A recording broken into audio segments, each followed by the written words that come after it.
हमारे 108 जो उपनिषद हैं, 18 पुराण, 4 वेद, जो भारतीय हिंदू धर्म के जितने भी आपके या फिर भारतीयों के जितने भी आपके ग्रंथ हैं, सभी पर कहीं ना कहीं आपको योग का उल्लेख मिलता है। योग के बारे में कहा गया है, योगा कर्मसु कौशलम, अर्थात योग के द्वारा कार्य में कुशलता आती है। योग जो आपके युज समाधो, युज संयमने, युजर योगे, इन 3 उससे मिलकर बना हुआ है, जिसका अर्थ होता है योग के द्वारा मिलाना, जोड़ना, योग के द्वारा समाधि को प्राप्त करना और योग से संयम अवस्था को प्राप्त करना। महर्षि पतंजलि ने अपनी पुस्तक योग सूत्र में बताया है आपका योग अर्थात चित्त की वृत्तियों का निरोध। चित्त मतलब आपके हृदय में, हमारे मन में, वृत्ति मतलब होता है विचार, हमारे मन में जो विचार उठते हैं, ठीक है, उनका निरोध मतलब उन्हें दूर करना। हमारे मन में जो विचार उठ रहे हैं उन विचारों के सभी समस्याओं का समाधान, इसे उन्होंने योग बताया। उन्होंने योग के 8 अंग दिए, जिसे बोला गया अष्टांग योग। क्या बताया गया? अष्टांग योग। अष्टांग योग में क्या आता है आपका? यम, नियम, आसन, प्राणायाम, प्रत्याहार, धारणा, ध्यान, समाधि। यम में आपकी उन्होंने 5 बातें बताई। यम अर्थात होता है संयम, कंट्रोल। यम में बताया सत्य, अस्तेय, अहिंसा, ब्रह्मचर्य, अपरिग्रह, हमेशा सत्य बोलना, अस्तेय चोरी नहीं करना, अहिंसा किसी से मारपीट या झगड़ा नहीं करना, बल्कि ऐसे विचार भी मन में नहीं लाना। चोरी नहीं करना, केवल चोरी नहीं करना, बल्कि चोरी ना करने का विचार भी हमारे मन में ना आए। हमें इतना अपने आप में नियंत्रण करना, संयम करना, ठीक है। अपरिग्रह मतलब होता है बिना मतलब में चीजों को संचय नहीं करना, ये होता है आपका अपरिग्रह। फिर आता है आपका ब्रह्मचर्य। विद्यार्थी जीवन में हमें बाहर की अन्य किसी भी बातों में ज्यादा मतलब नहीं रखना। फिर आता है नियम। नियम अर्थात डिसिप्लिन। इसमें उन्होंने सोच, तात्पर्य आपकी शुद्धि की बात बताई है, मानसिक शुद्धि, संतोष, सेटिस्फेक्शन, आपका तप का तात्पर्य है शारीरिक तप, आपका मानसिक तप मतलब इतना ज्यादा वर्क करके, इतना ज्यादा उस पर क्या बोलते हैं परिश्रम करें, इतनी मेहनत करें जिससे कि वो स्वस्थ रह सके और हम बहुत ही नाजुक और कोमल अवस्था में ना रहें। फिर ये आपका तप, संतोष, स्वाध्याय, सेल्फ स्टडी। स्वाध्याय क्या होता है?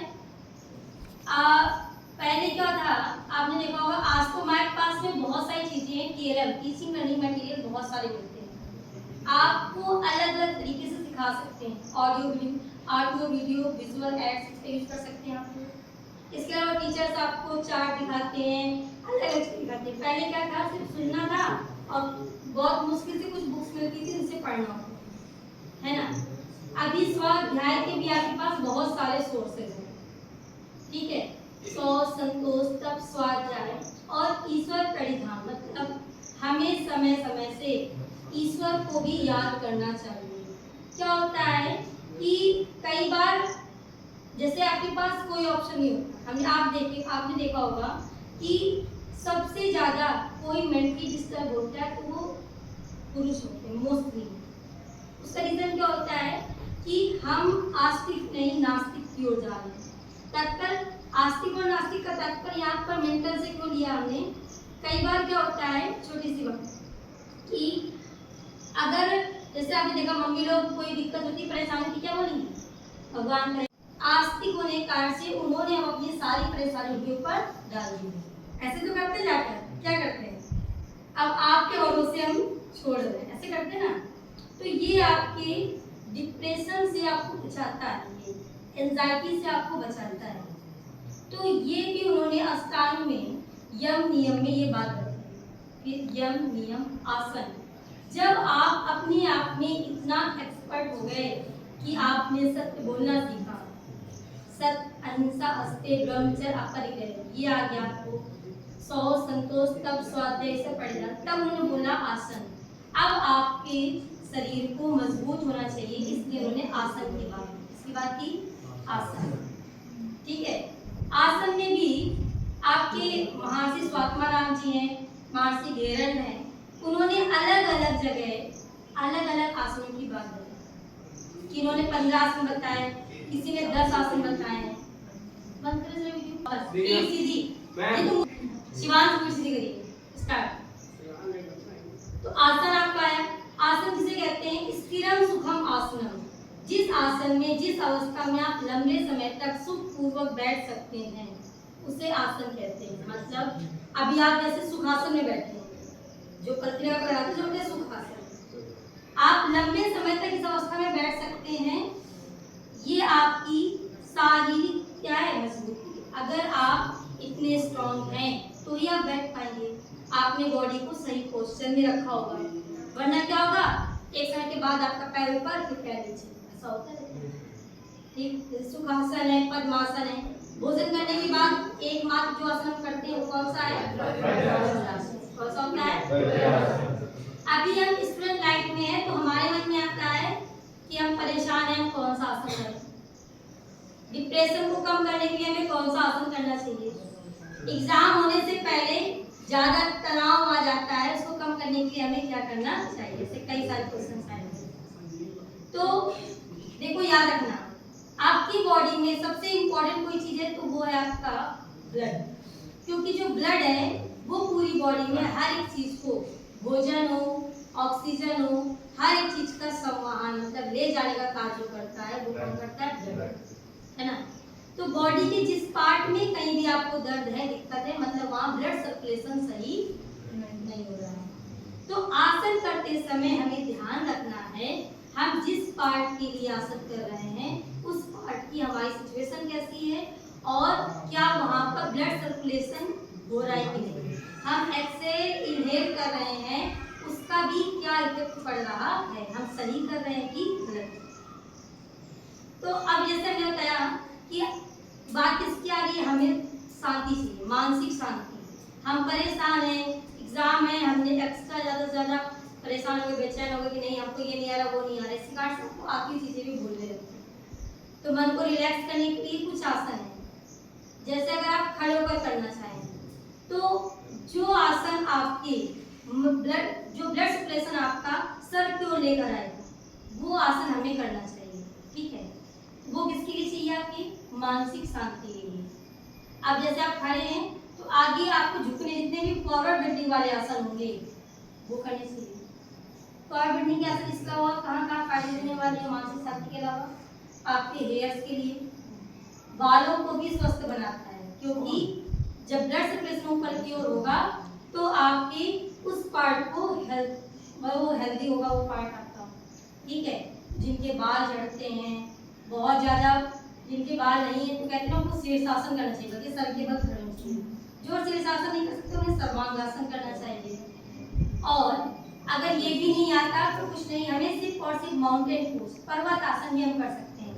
पर्वत आसन कैसे होता है, आप ऐसे खड़े आराम से बैठ करके पेट के ऊपर एक के शरीर को इस तरह उठाए पीछे की, ये है पर्वत आसन। कौन सा आसन है, पर्वत आसन। इसमें ब्लड सर्कुलेशन कहाँ पर आएगा, सर में, है ना। अगर आपकी फ्लेक्सिबिलिटी अच्छी इंक्रीज होती है तो धीरे धीरे सर आपका मैट में अच्छे से लगने लगेगा, ठीक। तो ये पर्वत आसन है। पढ़ने वाला ये बात हमको समझ आई। तो अभी मानसिक शांति की बात करते हैं। आपने सुना होगा रैबिट पोज, सशक आसन, जानते हैं, रैबिट देखा है। सशक आसन कैसे करते हैं, सभी एक बार बैठे बैठे वज्रासन में आओगे, बैठिए, पेट सीधी कर,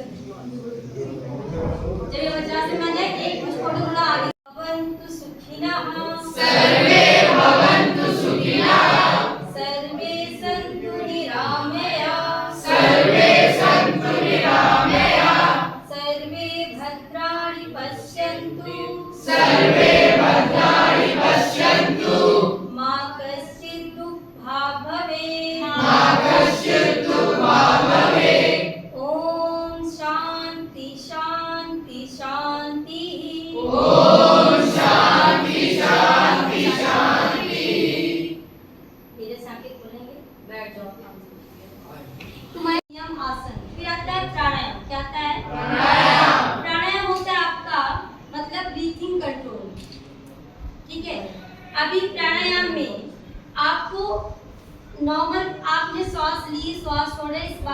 कोई कंट्रोल नहीं है। अगर आपके हाथ को कंट्रोल होता ना तो अब तक कोई बचता भी नहीं। तो पता चले सो गए, भूल गए सांस लेना, अरे ऐसे तो होता है। अब हम खाना खा रहे भूल गए, खेलने में इतना बिजी हो गए का भूल गए, अब सांस लेनी है, सांस छोड़नी, ऐसा नहीं करना पड़ता, है ना। मतलब पूरक के बाद भी कुंभक है और रेचक के बाद भी कुंभक है। एक बार फिर सीधी करेंगे, पूरक की श्वास लेंगे, होल्ड करेंगे,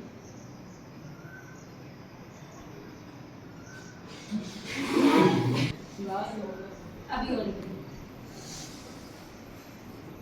नहीं समझ आया? लेने के बाद होल्ड करना है, तब श्वास कहाँ पर होगी? आपके पेट में, स्टमक में। कंसंट्रेशन कर रहे हो तो कंसंट्रेशन करने से पहले आपको उसके लिए अपने आप को रेडी करना, अपने मन को शांत करना। अगर हम किसी चीज के लिए कंसंट्रेट होना चाहते हैं तो पहले उसके लिए अपने मन को शांत करना पड़ेगा। तो ये है प्रत्याहार। फिर आता है धारणा। धारणा होती है मेडिटेशन की पहले की अवस्था। मतलब आपको कंसंट्रेट होना है तो पहले आपको स्टार्टिंग में क्या होता है कि आपको एक चीज दिखाई दे, उसको देखो, फोकस करो ताकि आपकी मेमोरी इंक्रीज हो सके, तो वो है कंसंट्रेशन। उसके बाद आता है आपका मेडिटेशन। क्या आता है?